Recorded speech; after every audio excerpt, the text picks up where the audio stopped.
Find out what you're passionate about and go follow it. I mean, you have to follow your passion. And if you do that, the money will come. Designed to encourage, empower, and educate real estate professionals by sharing best practices from business leaders that are proven winners.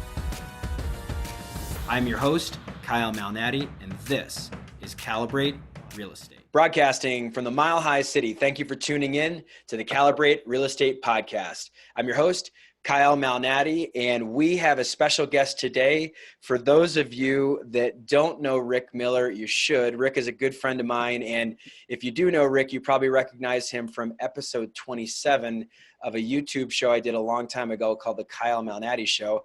This is episode 86 of the Calibrate Real Estate Podcast. Rick Miller's a good friend. He is from Boulder, Colorado, and Rick and I are actually in a mastermind group that meets monthly. We've done a lot of different things together, become very good friends, and so Rick, say hi to our podcast audience. Hello, everybody. Thanks for having me, Kyle. You're absolutely welcome. Well, here we go. So Rick has had so many different roles in the real estate industry, it's hard to count. He has had stints at title companies as an account manager. He's done feasibility studies and appraisals back in the day. He invests in real estate both for his own portfolio, but also works with real estate investors as a syndicator, and has been a part of the production of a magazine. So we'll talk about a lot of different things. One of the things I really liked in the last interview I did with Rick years ago is that he had shared with me in the late 80s that he purchased his first investment property in Washington, D.C. with his brother. And you had quoted Rick by saying it was a disaster. It had no strategy. You didn't have any mentors at the time, and the management company was below average, to say the least. And from that experience, you quickly learned to seek out mentors and intentionally associate with real estate investors that were successful. The other thing that you had said in that quote is you have to learn to overcome challenges, learn from the $10,000 mistakes and not the $1 million mistakes. So Correct. I have to talk about the mastermind because that is a group of mentors. It's a group of real estate professionals. I got into our mastermind group about 4 years ago. I had to apply. This is the top real estate leaders in Colorado. And so Rick, what was the genesis of that group? Why did you start a mastermind? And I'm so blessed to be a part of it. I actually had to apply, like I said, but kind of how did it all come together? And you're the leader of that mastermind group. What does it mean to you? And kind of just share some notes with the audience if they're looking at setting up a mastermind group where they can really have some benefit with their colleagues. Well, the history of this one came from when I used to publish Broker Associate magazine. And so I put a group of leaders in the industry together to advise on content in the magazine. And, we would talk about issues on a quarterly basis that are happening in the industry. And so we met quarterly for, 5 or 6 years. And that was very successful. And then 2008 came along, and that magazine went south like a whole lot of our clients, which your customers, which, were advertisers, right? And so I left the industry for a little bit, but I want to get back in. And I was approached by a title company to come work for them and, among other things, start this mastermind group, which would consist of a few of the members of that former advisory committee. And some of those people are still there today. And we've been meeting now for, better part of 20 years. And, it's just, these are people that have been leaders in the industry. And so, when I first met with them, I was thinking, well, maybe we meet like once a quarter for an hour for lunch or something like that. And we put together a group of 20 people, and they said, no, we need to meet monthly and it needs to be 2 hours, which kind of shocked me. And so for 8 straight years now, we've met every month for 2 hours. And I always find that sometimes the best meetings that we have are the ones that have no agenda. Just come in, sit and talk for 2 hours about what's going on in our world. And how can we improve it? What can we do to have an impact on it? It's a really cool opportunity because we've got people that lead brokerage firms. We've got high producing agents that don't lead brokerage firms, but lead big teams. We've got influencers. We've got people who know the stats of our market. And so what ends up happening is for someone like myself, who tends to work in more commercial real estate, I get to hear a lot of what's happening in the residential real estate industry. And that helps me as I communicate with my own clients in a day-to-day situation. And then I also get to hear what's happening in Boulder, which is where you're from. I get to hear what's happening on the Eastern Plains, you know, when Jace gives some updates about what's happening in Elbert County. And there's all sorts of other people, Amanda in Arvada, and we've just got all these different people that really we're able to learn more because of the group and their expertise. And it's one of those things where I go to it because I have this intrinsic kind of pressure or motivation because it's such a group of front runners and people that frankly are much older than me. I feel like I am the guy that kind of squeaked in right as the door was closing and probably doesn't belong, but I'm glad that they haven't kicked me out yet. No, that's not going to happen. All right. Well, So our mastermind group has become so close that we've actually started to do some real meaningful things together. And I cut you off there. Were you about to say something, Rick? no, I like the diversity of it. And, while you're one of the younger ones, we have people that have been in the industry for 40 years and have sold more houses. We've got people that have run several home building companies as the president of the company. We have people that have been leaders in the mortgage industry, and just the diversity of the group and the ideas that come through from that is really incredible. And they all, they come to be with each other. There's no status in this group. It's just the education that you get from being around each other. Yeah, that's a great segue to my next part of the discussion, is that it's a really good group of people, not only successful people, because I think we've all met someone that's successful and then you really try to have an interaction with them and it's kind of shallow or it's not real fulfilling. And this group of people is such a good and special group of people that we actually went on a mission trip earlier this year. I've titled this episode, You're on a Mission.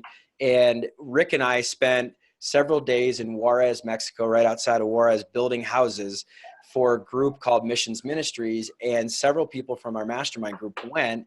This was my first year. Rick, you've gone several times, and I know your wife, Amy, and your two kids know kind of what the experience is like. You actually brought your daughter, and you brought her multiple times, and just that's such a special thing. And I want to speak about my experience, but what has that meant to you to be able to work and then also have some fulfilling outside of the office work with some of the people that you've become real close business associates with?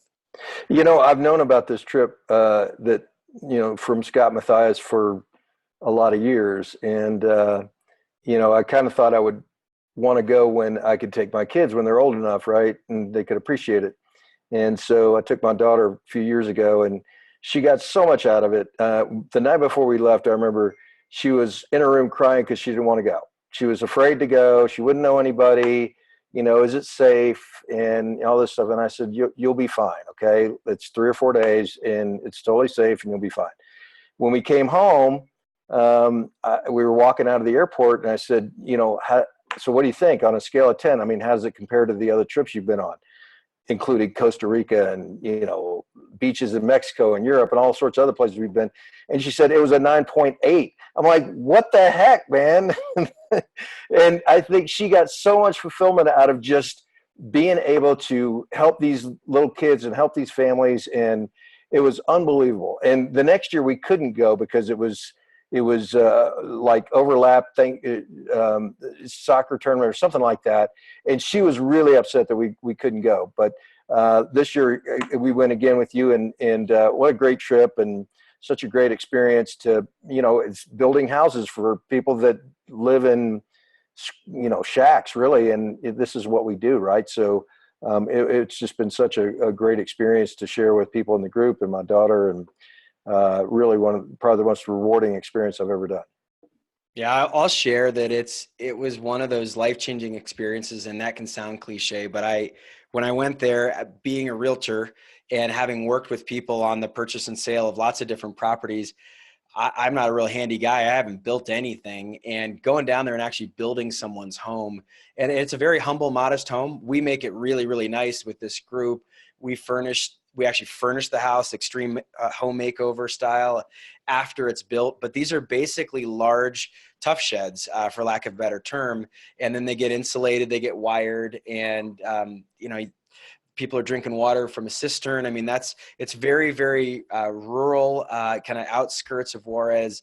And I will share similar thoughts to your daughter, that I was really worried when I I signed up, I had paid for what I needed to pay for, and it was a fairly reasonable cost to get there. We have a trip. Everybody flies down to El Paso, Texas. You get into these vans that pick you up, and then we go to Walmart and buy 10 to 15 grand worth of supplies.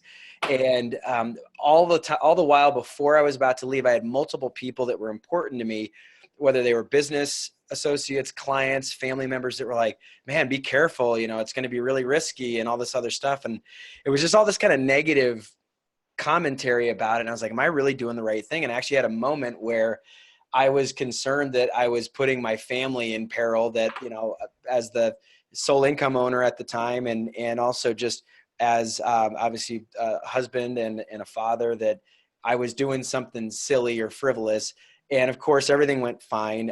The accommodations they're not fancy at the team center, but they certainly were way better than I expected, and met some really amazing people and did some really fulfilling work. So that was my perspective on it all. And for you, being able to bring your child down there, I can imagine that has probably changed her perspective.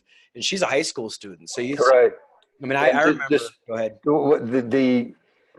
Talk about get rid of your sense of entitlement. I mean, you're doing something for people that absolutely have nothing and live on $8 a day. And, going to Walmart in Juarez isn't any cheaper than going to Walmart in El Paso, right? So I don't know how they survive, but it's unbelievable. And, it's such a rewarding experience to be able to provide them, just basic home to live in to protect themselves from the elements, right? And it gets cold up there. It's at 4,000 feet. And so the weather's not that much different than Denver in the wintertime. So yeah, that was the really surprising stat that I had heard, that a lot of people actually pass away in January and February because it gets cold enough at night. And if you don't have an insulated floor, that's basically, if you're sleeping on dirt or you've got dirt floors, it'll get cold enough in those places that people can get hypothermia and die, which was just really incredible to think about. And as Rick was talking about, these shacks, I mean, they have like pallet roofs with tarps over them, and people are bootlegging electricity by throwing electricity up on the wire to get connected in. I mean, there's all this crazy stuff that happens in this area, and it's all of 25 minutes outside of the United States. And so without it being a political discussion or an immigration discussion, just it felt great to be able to do something for people that were awesome, salt of the earth, faith-based people. The way that the mission trip comes about is there's several pastors in this local area, and Missions Ministries gets in touch with these pastors. And Rick, just talk about what that's like for people to apply to actually get a home built for them, because it's not easy. Yeah. So from their perspective, they have to be a member of a church, and the church has to select them as to be rewarded house. And I think Missions Ministries has built like 300 and something, maybe 400 of these houses in the last 20 years. And so, or more even. And so, there's not that many, that get built for them. And then from our perspective, like if you don't, they're busy every week of the year. I mean, the team center they've got a new group coming in every week of the year, almost, except for maybe two. And so they're, getting on one of these mission trips from our perspective is not easy too. If you hear about it and you want to do it, you need to like move and get on it. It's amazing that, what perspective of what our country does in giving to people that are less fortunate than we are. And, the opportunity is incredible. Yeah, it was one of those experiences that I don't think I'll ever forget. And so if you have an opportunity, certainly look up Missions Ministries, because whether it's financial support or actually going out there and building houses, which really to me is the tangible, like here we go, we're making an impact. Please do check it out. And the other thing too is the houses get built in just a couple of days, and then we're doing different outreach programs, feeding kids. And Orphanage. yep, It's just exactly. Going to amazing. orphanage, which is really incredible to see and also sad. And it's really amazing. And I came back. I actually got asked by Realtor Magazine to do a blog post on the YPN Lounge because of just a Facebook post that I posted a bunch of pictures and just said, for those of you who don't know, this is what I was up to the last week. And lots of different people had asked about it. So I figured that would be a good medium to share it. And the thing that was really gratifying to me is I felt so fortunate to be a U.S. citizen. You know, while there's room for improvement, of course, in our country, I felt like it's truly a great place to live, and it has so many amazing people. And I just felt so thankful when I went across the border, and I was like, okay, I'm back on U.S. soil, and I'm headed back home. And I just think we do take for granted. And like you said, when you're talking about your daughter, it is a great ability to just diffuse any entitlement. And that goes for adults as well. So I appreciate you inviting me. And obviously I know Scott has done it for years and introduced you to it. So it's been a really cool experience. Awesome. So real estate investing is something that Rick and I talk about a lot. For those of you that have listened to the podcast for a while or know me personally, you'll know that I work in Denver's apartment building investment arena, and Rick does apartment investing all over. You don't do it just in Colorado, but then you also build. And so how did you we talked about that story in the 80s where you're doing an investment in Washington, D.C. How did you go from that experience to the success that you've had in the real estate investing world? Well, when I left the industry in 2008, I knew I was going to come back someday. And my thought in 2011, when I finally did, is that the market has gone down. We've lost value for a number of years nationally in real estate, and that actually had not happened since the Great Depression. And so I'm like, well, okay, I got to start I cashed out of all my stock market investments and started putting money into fix and flips and rentals and things like that. And that started going really well, and I really enjoy it. And then slowly started buying multifamily properties. Nothing real big at first. I mean, duplexes, fourplexes, up to 20 units. And the strategy was always to buy something that somebody was a less than good landlord with, and provide it what it needs, fix the cash flow, fix the property, put some money into it, get rents where they're sort of market competitive, and just hold on to it. And so lately what's happened is, because there's so much capital out there and people are looking to invest, I'm getting phenomenal offers on some of these things. And so I'm selling. And so I'm selling, but with the hopes of moving up and buying bigger properties. So now I'm looking for, properties 60, 80 units plus. And I've got investors that work with me, and they're more, I'm more the active investor, meaning I find the property, I manage it. When I say manage it, I manage the manager. I do the financials, that sort of thing. The passive investors put up money and they just see a monthly check or whatever the goal is. That's what we focus on. But they're not actively doing it on a day-to-day basis. So to me, that's just a lot of fun, and it's attracted mostly friends and family. And I rarely ask anybody else to invest. Usually, they come ask me if they can invest in property.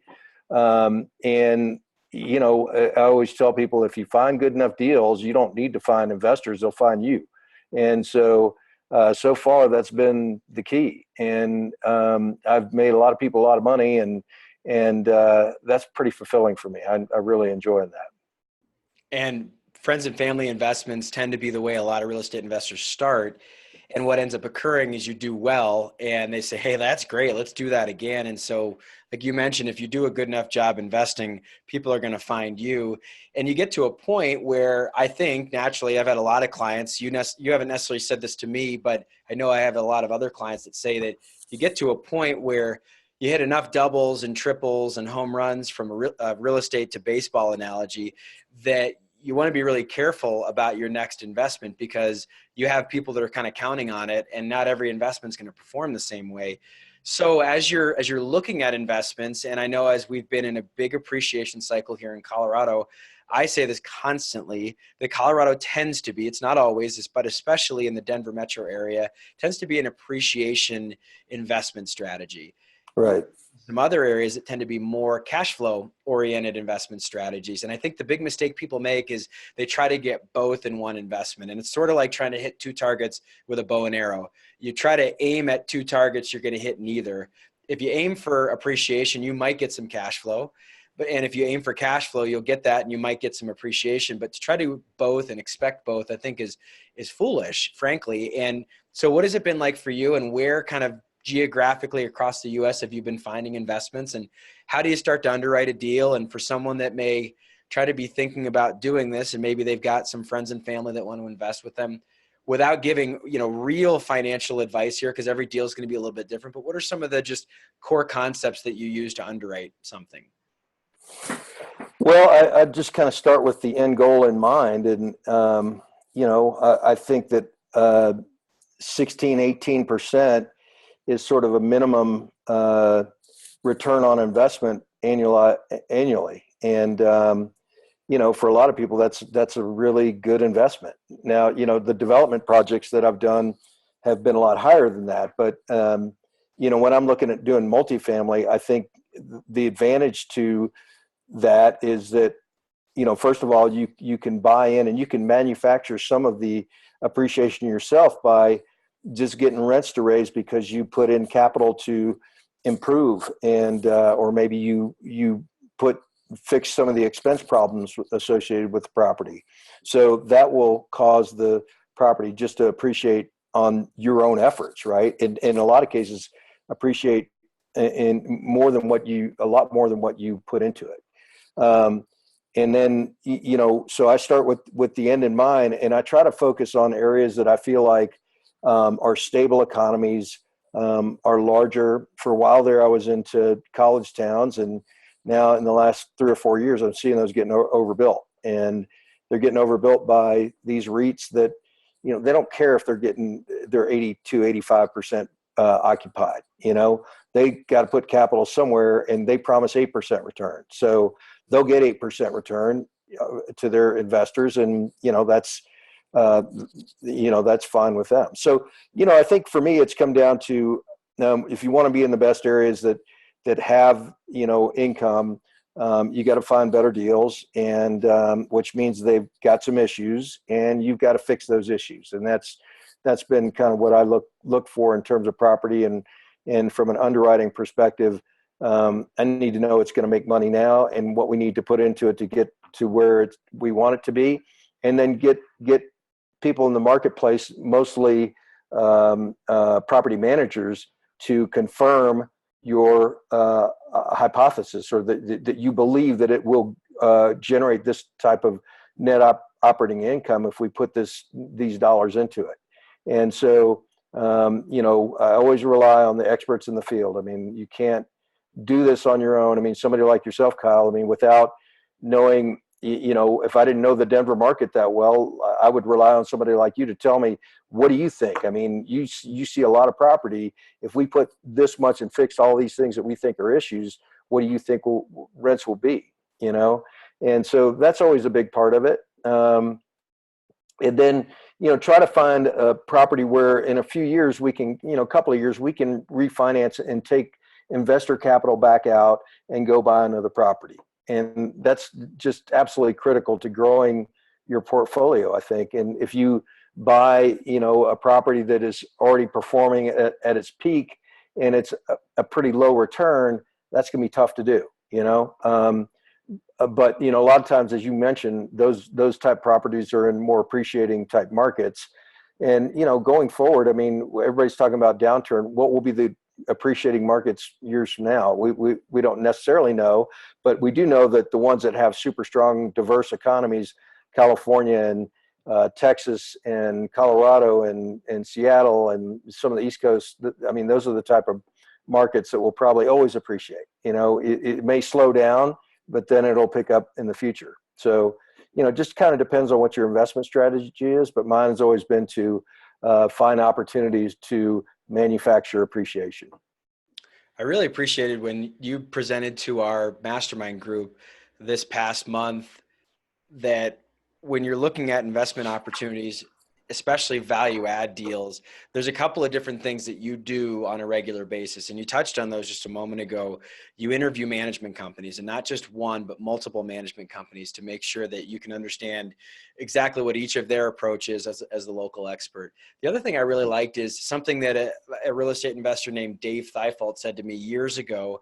And I found it to be very interesting. And he said one of the mistakes that a lot of investors make is they start improving the inside of the apartment building, if you're going to invest in apartments, before they do anything else. And what ends up happening is it doesn't bring people in. You know, the one person that you rent to that one renovated apartment, they may appreciate it and they may be able to pay a little bit more. But you had mentioned that you actually start typically going with the outside and really focus on the curb appeal before you renovate any of the apartments. And what type of impact have you seen when you do something like that and change the curb appeal? Well, I mean, I've known that it would help to allow you to increase rents a little bit, but I think the biggest impact is when, especially in properties where you have longer term tenants, when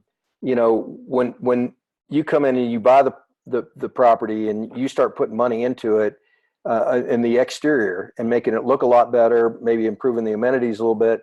I think they start to think, well, wow, we got a good owner here. I like this. And when you approach them and say, hey, look, you see, we're making some improvements to the exterior. We'd like to renovate your unit. Here's what we'd like to do to it. And you go through a list of things with them. But when we're done, we'd like to increase your rent by 10%. And maybe that's not market rate, but a lot of people appreciate that. Most people will say, absolutely, let's do it. Then there's a few that won't. You let their lease run out, and then you don't renew if you don't want to. But I think that's the best approach to improving the value of the property. Is start with the outside first. So I'd heard that somewhere too, and I don't know if it's the same person, but maybe not. Probably not. I think it's one of those real estate axioms that just, I think, becomes something that a lot of people share. And it makes sense when you think about it. But I've had so many clients that say, what should I do first? If I've got a little bit of money to renovate, should I just focus on this one unit? Should I do a bathroom? Should I do a kitchen? And I agree with you. It's like if you start sprucing up the landscaping, start taking care of the things that everybody benefits, you can start raising rents without really renovating anyone's unit if they're a long-term tenant, just because you've spent some money on the outside.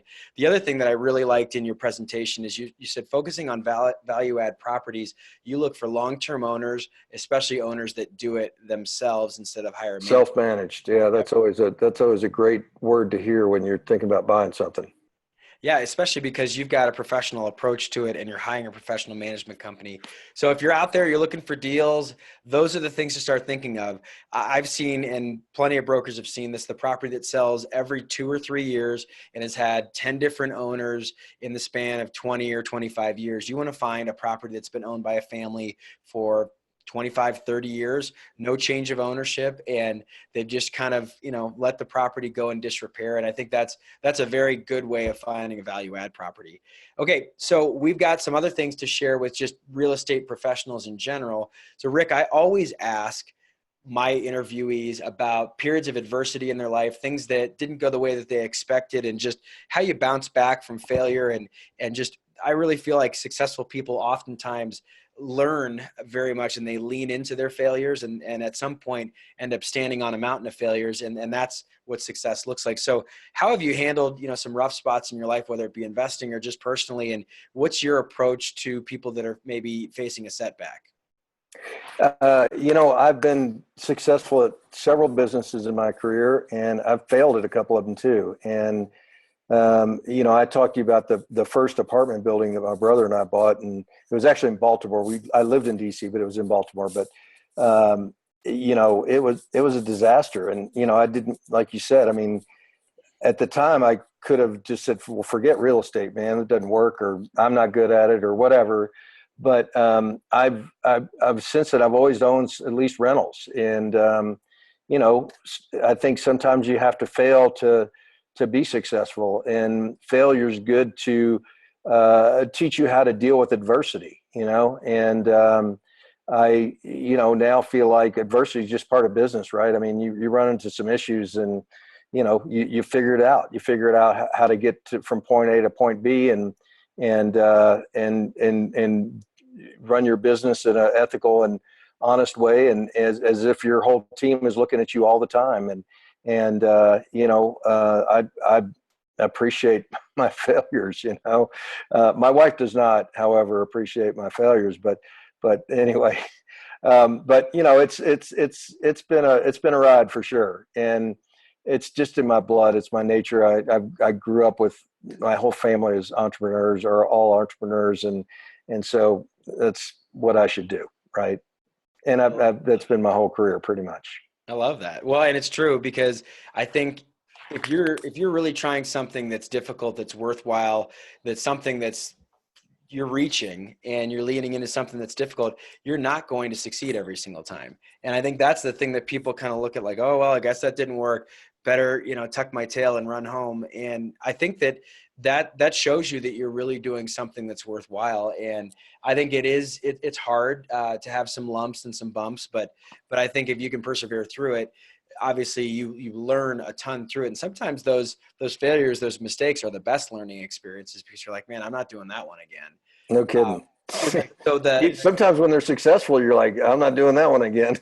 You just figure, for a while I was doing pop tops. Oh, it's kind of fun to put a brand new building on top of 100-year-old building, but it's a lot of work, and there's a lot of things that can go wrong. So, I made money. I did 3 and I was like, okay, that's it. I'm not doing any more of this. So I got to ask you a follow-up question to that. What is the most difficult deal or craziest deal or dealer where you're like, man, this is just pulling my hair out? You don't have to say where it was necessarily, like an address, but is there one that you can remember? You're like, man, I'm so happy to be done with this one. Just kind of the horror stories, if you will. I'm sure you've got a couple of just things that happen, or wild deals.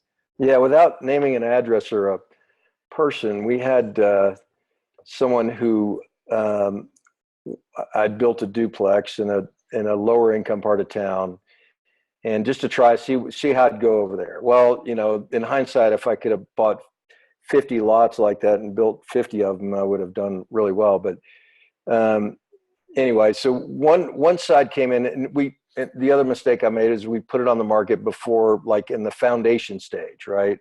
And we got offers the first weekend. We sold both sides for full price.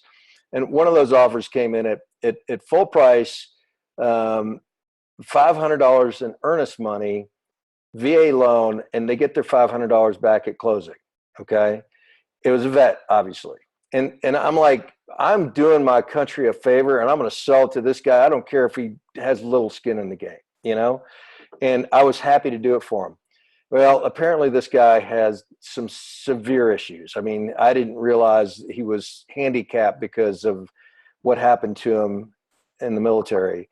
And that he had a lot of emotional issues, and that went like way south on us really quickly. And I mean, at the end of it, we were just hoping to get out of it and find somebody else or something.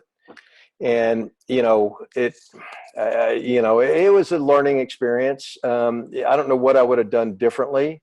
I certainly wouldn't disqualify a vet. They're good people. But, you can imagine what it's like to go over there and experience what they experience. And, this kid just walked around with a chip on his shoulder and ready to take the world on. And he wanted to take the world on with not only us, but with his attorney that he had fired, and got another attorney and fired him. And I mean, it was just ridiculous. And it was all over just the most benign stuff that nobody else would have even cared about, but anyway, that was besides my Baltimore deal, that was probably the worst one that I had.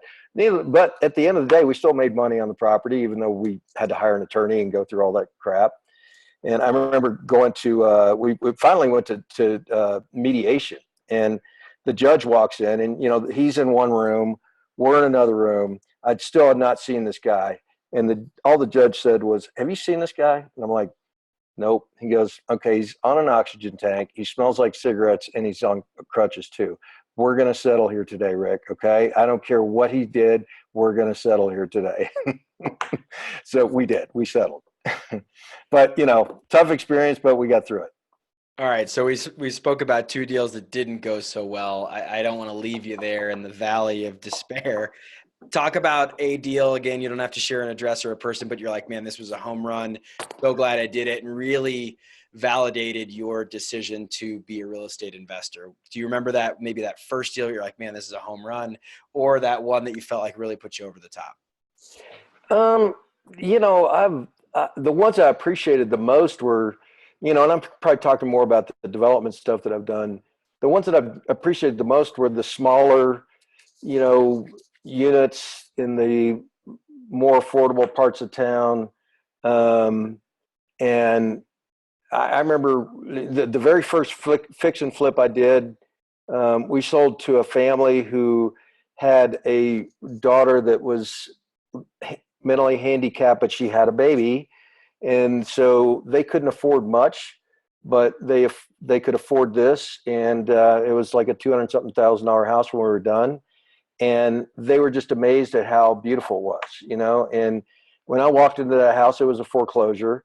It stunk so bad, and I'm thinking, well, how did it get so stinky after they no, it didn't get stinky after they foreclosed on it. It was that way when people lived in it. And it was that gross when people lived in it. So that kind of transformation was just so amazing to me. Another one that I did is I bought this lot with this just fallen down house on it, and absentee owner that rented it out lived in Florida, and I got it for which would probably been a high price then, $230,000. And the reality is it was 18,000 square feet, so we could get 3 duplexes on it. And so we drew up the plans, went and talked to a bank, and they said, nobody wants to live over there. No, we're not doing this. Next bank, same thing. I mean, I went to probably 8 or 9 banks. Okay. They all said, there is no market over here. Okay. We waited. I'd learned my lesson from the one in the veteran deal. But we waited until that product was pretty much done. And we sold all 6 of them in one weekend. And if we had 100 of them, we could have sold 100 of them. And what we told the banks is we were going to sell them for about $325 to $350. We sold them from $425 to $475. So, it was a great deal. And I wish I could do more of those, not just because we make money, but these are first time home buyers. And, this is what they could afford. And there's nothing out there that cheap anymore.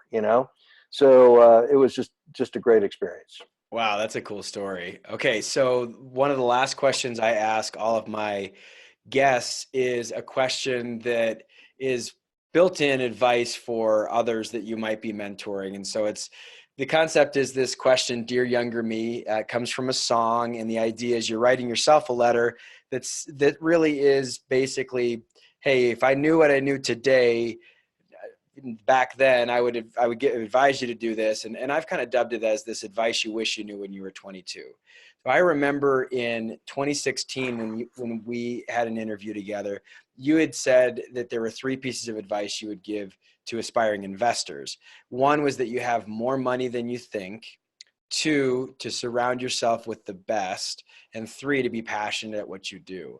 But as you think about maybe where your career is going, and as you've got children that are going to become adults here, what is some advice for young people that are starting off in the workplace that may have an aspiration to win in the real estate industry, whether it's in brokerage or in title or real estate investing? What's some advice for someone in their 20s that you would give to them today? I would say the number one thing I would say would be find out what you're passionate about and go follow it. I mean, you have to follow your passion. And if you do that, the money will come. And that's been true about so many things, it's just amazing to me. I mean, I think of a friend of mine who, he took Spanish his whole career, his whole grade school, high school, college, whatever, 16 years of Spanish, right? And he wanted to live in the mountains. So he moved up to the mountains, and he moved to Vail or outside of Vail somewhere. And he went to work for Vail Resorts, and just like a telemarketer or something, I mean, he's like, 21-year-old ski bum, right? But he just followed his passion. He wanted to work in the mountains, and he wanted to, he was passionate about skiing and all this stuff. And eventually he goes and like opens up all of South America for Vail because he could speak Spanish and he was so passionate about Vail. And if you go to Vail on Easter week, there is no English spoken anymore. It's all people from Central South America, and that is all him. And he just followed his passion. It's amazing to see careers like that and people that do great things like that. That's a cool story. That's really cool. So the last question I'm asking now is a newer question that we've just started asking in the past few episodes, and it's find your happy place. We are in a stressful industry. We're in an industry that's not easy. It comes with its fair share of setbacks and twists and turns. So when you're feeling like, man, I just need to recharge, I need to disconnect, I need to find my happy place, what does that look like for you? And it could be a literal happy place where like, man, I love to go to the park, I love to do this, or it could be like, this is the person I need to see. But what does it take for you to get to your happy place?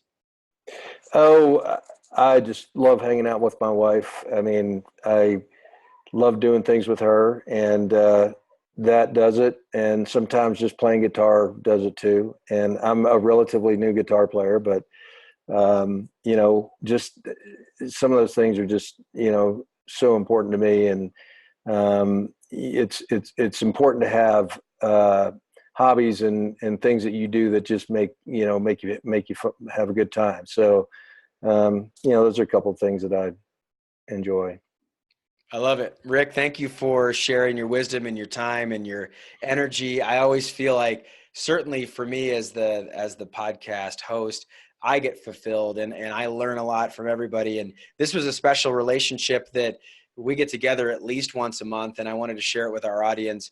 And there's probably a lot of people who haven't heard of you yet. And so I felt like this was a really, really good opportunity to do that. So Rick Miller, I definitely appreciate it. And for those of you that know Rick's wife, I can definitely understand they're a great couple, just one of those couples that Courtney and I aspire to be like, because we're a little bit younger than you. So I think you guys are doing things the right way and you've got a great relationship.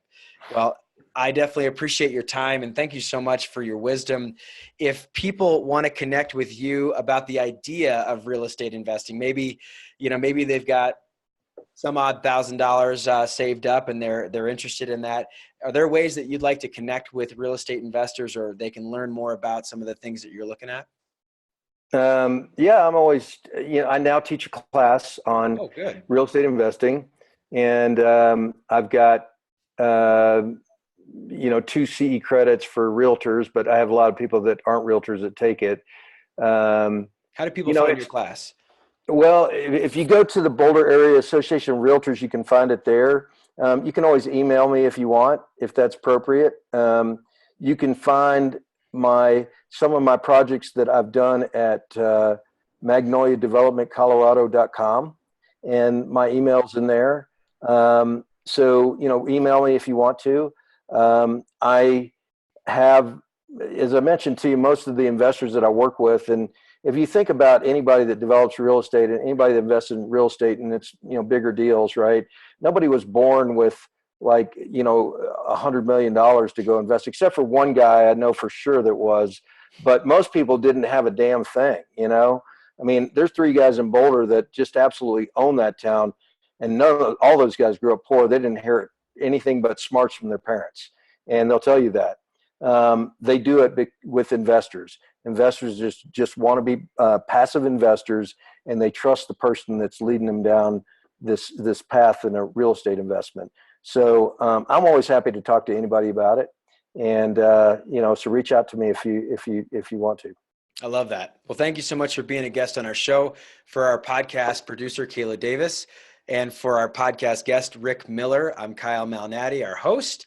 And as I love to say, we will see you around the neighborhood. Thanks everybody. Thanks a lot, Kyle. You're welcome, Rick. See you later. Bye-bye.